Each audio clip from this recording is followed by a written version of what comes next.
How's it going, everybody? This is Cameron White with White Light Astrology, giving you your monthly forecast for January 2018 for Cancer. What's up, little Cancers? It is the month of your full moon here in a couple days on the 2nd, January 2nd, your full moon. What a time to be alive for a Cancer. We have Uranus going direct in your 10th house. You know, Uranus has been in your 10th house here for a while with since it's been in Aries, but as it moves direct, it's going to be the last planet to move direct in 2018, so all the planets will be moving forward after that for a while. However, as it moves direct, I think you're going to see a lot more initiative and a lot more positive results in your beliefs and your super conscious connection with your career and what it is that you're kind of doing. I think that's going to kind of ignite like a spark in your step almost to kind of move forward with things and, you know, whatever it is that you're kind of really attracted to as far as building yourself up and, you know, giving yourself the credit that you deserve, putting yourself in places where you deserve to be, where you've worked hard enough to get to, where you feel as though you can play a major role. I think that's going to be really big for you. But as he moves direct, that's going to be kind of like the last Kickstarter to kind of get you started. However, that's happening after the full moon in Cancer. I'm going to keep working my way towards the inside for the full moon in Cancer because that's going to be a pretty big deal for you. However, Saturn just entered Capricorn. Saturn is now opposing your guys' sun. Saturn is now here. He's in your face. It is time to figure out what it is you want and how it is you're going to get it. Saturn in Capricorn is showing you, hey, this is who you are. You got to accept that. And do you like that? Do you want to do something different? Or are you going to keep continuing around the same path? Because with you guys as Cancer suns, you guys are so emotionally tapped in all the time, even though, you know, you guys don't project it that way. You just on the inside really are. You guys kind of project, in fact, the opposite, in my opinion. Cancers project themselves as like Capricorns. Like, nothing phases me, and I'm super strong, and I'm super powerful, and all that kind of good stuff. But as Saturn opposes, this is time to kind of really empower yourself here. You know, like, if you want to work with people, if you really want to be able to create the results that you want to see with other people, with relationships, you've got to do what's realistic. You can't, you know, keep putting these expectations on people and not trusting people and putting everything out there on the line. You got to go, this is like, okay, I want to create these feelings. I need to express what's going on inside of me. How do I work with someone else on that? And this is, so with Saturn and Capricorn, this is the time to, if you really want to create those bonds with other people and those relationships with other people, if you're single, if you're married, whatever it is, you really got to work with what's realistic and what kind of a system, or what is going to be more efficient, what is going to be more effective with how you work with people, you know? What is it really, you know, going to entail? What is it going to take? And you got to have this realistic, sober approach to it. So during this, you know, next 3 years, just keep that in mind. However, you know, going a little bit closer and closer, because again, that's going to be happening for the next 3 years. So you'll be hearing me talk about that, but because it's also going to be opposing your sun, that's the biggest deal. Sun's also conjunct Saturn. He's going through Sun just conjunct Saturn. Venus will conjunct Saturn before we go into 2018. However, all this Capricorn stuff is really just going to be in your face for a little while. But on the other hand, Jupiter and Mars are going through your 5th house. So we have Jupiter and Scorpio going to your 5th house, where you're kind of like, huh, okay, I'm starting to see the positive things. I'm starting to go, you know what, this is feeling really, really good. It's tapping into your intuition. It's totally clicking, and you're starting to get that gut instinct level of, you know, what your beliefs are, what do you really enjoy, what do you really like, because now it's starting to come to you. Now we have Mars and Scorpio conjuncting Jupiter. It's like all these things that you're really starting to believe that are healthy for you are coming to fruition, and you're starting to take a lot more action on them. Keep in mind that during this time, you may find the negative beliefs that you still have around what it is that you want, what it is that your true desires are, what is really fun, what is really exciting, what is really romantic, what is really pleasurable. You may find yourself, sorry, it's just like the neighbors are like just knocking on top of the roof for some reason. Anyway, you might find yourself really acting on the negative beliefs that you kind of have. With Jupiter and Scorpio right here, it's a little bit of a sensitive area. It's like, you know, you want to enjoy all these things, but the Saturn and Scorpio transit might have taught you that you can't enjoy those things and that you actually have to get everything ripped away from you. I'm sure you've done a lot of healing work since then. However, as Jupiter goes through here, you start to really acknowledge the beliefs that you really have about the things that you want. Like, do you really enjoy, these things? Is this the truth about what it is that you want, what it is that you enjoy, what it is that you like? And this is all about Scorpio. This is very emotionally sensitive. This is very strong. This is very meaningful and passionate. This is about what it is that you really want. What are your desires and what do you enjoy about them? What do you want to feel with your desires? What do you want to be able to express? And as Mars conjuncts right here, you're going to start to see a lot more action come into taking action on those desires, taking action on the belief of, you can have what it is that you want, what it is that you truly desire, what it is that truly fulfills you in that fifth house way. This also has to deal with kids too. So, maybe dealing with some issues with your kids, this is a good time to really take action on it and go, you know what, like, you got to step away from all the craziness for a second and go, okay, what is realistically going on and how can I really do this in the most positive way possible? As Mars conjuncts Jupiter here, keep in mind where you're taking your actions, where you're really believing, and how is that really showing up and how's that really manifesting in your own actions, in your own personal energy. Could feel more or less a little more, I don't want to say emotional, but just a little bit more triggered in a good and positive, like a good and a bad way. Kind of like, whoa, maybe triggered on some things, but like on a good thing, you're just like, you know what?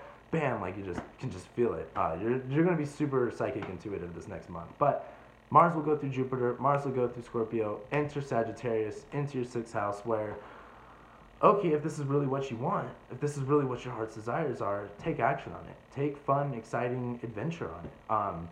As Mars goes into Sagittarius, this is the time to really take action on those beliefs and have a passion about it, have faith into it.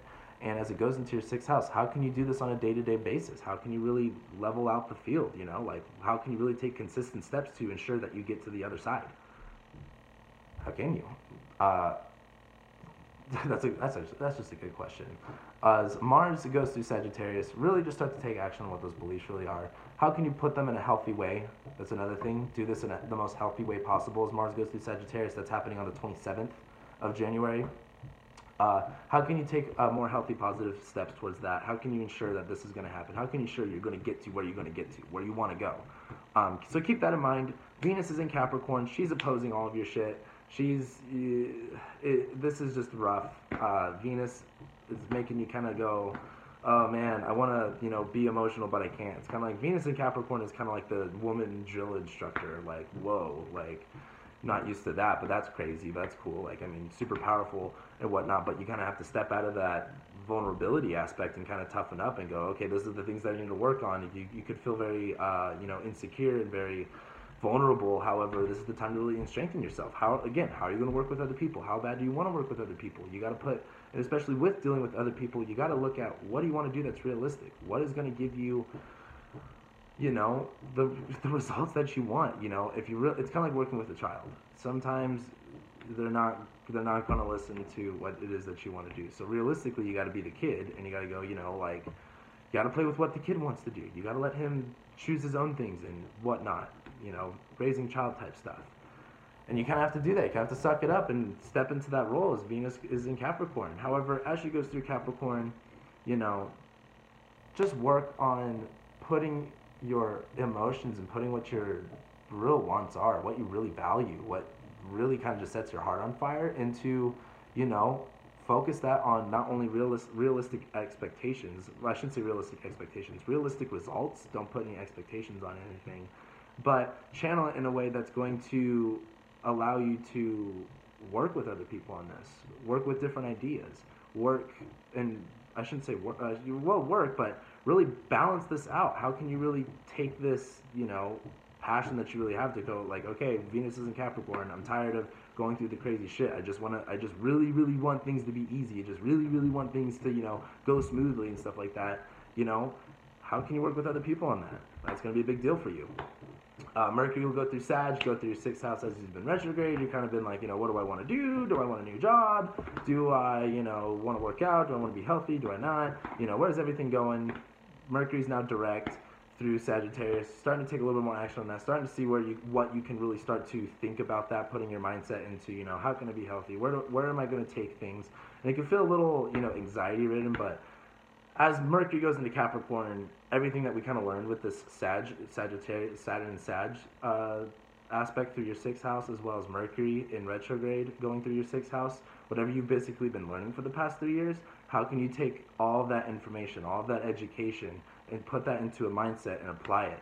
And how, again, this is going to be dealing with other people. This is going to be working with relationships. This is going to be working with people. I wish you could do it all on your own, but you can't. You got to work with people sometimes, and you got to go, okay, if this is what I want to do, who can I reach out to? Who can help support me? Who can help put me in the right mindset? How can I strengthen myself? How can I encourage myself? And as Mercury goes through Capricorn, this is the type of energy that you really want to apply. This is what you really want to take up. Then Mercury will enter Aquarius in February 1st, right at the end of this month, and that's when it's going to be kind of like a whole new world type of deal. But moving closer, we have your full moon in Cancer. Before we even go through all of this, having this full moon here, you're going to kind of go, oh shit, I do need some work on myself. I do need to bring these emotions to my awareness. I am sensitive. I do need nurturing. Where do you need nurturing? Where do you need openness? Where do you need to be taken care of? What are your needs? What are your wants and desires? Yeah, but where do you need to be nurtured and cared for? What is, this sun in Capricorn opposing all of this? You're really kind of just been so focused on building shit and going through everything else in life that you can kind of not necessarily neglect, but forget about what your own personal needs are. And this full moon in Cancer is going to be like, oh shit, I have some things I need to take care of. I need to do something different.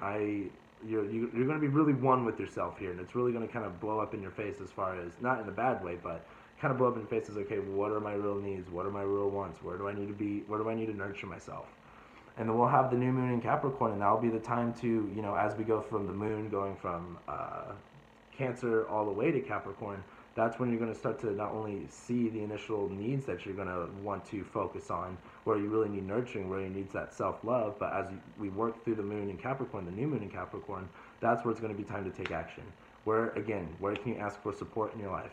Where can you, that's a big one, where can you work on support in your life? Where can you trust other people in your life? Where can you not be so, resistant into fully developing in relationships and fully, investing yourself and trusting people and opening up? However, how can you ask for support in that? It's time to set some new intentions on really creating those results that you want, working with other people. That's going to be Saturn's big lesson for you. But that's what January is looking like for you guys. Well, until the sun hits Aquarius, and it's going to be the 8th house, where it's just going to be like, well, it's time to change. It's time to look at things through the biggest lens that you possibly can. Time to reach out and connect with other people, get involved in social groups and friends and stuff like that, and start reaching out and to see where you can really change in your life, where you can really open up and express something different, express what you've been really wanting to, and not holding yourself back anymore. Like Cancer, God, stop holding yourself back. You have so much in that shell, and sometimes if you look at a crab, they got to change shells all the time. They got to let that shell open eventually. But that's what I got for you guys. Just to let you know, I didn't even think I said it in this video. Mars enters Sag on the 27th. Venus enters Aquarius on the 18th. Mercury hits Capricorn on the 12th, and then hits Aquarius on the 1st. And then full moon in Cancer, new moon. Full moon in Cancer is on the 2nd. New moon in Capricorn is on the 16th. So thank you guys again for watching all my videos. Don't forget to like, share, comment, subscribe, whatever it is that you want to do with my link. I appreciate y'all, and I'll be seeing you guys next month.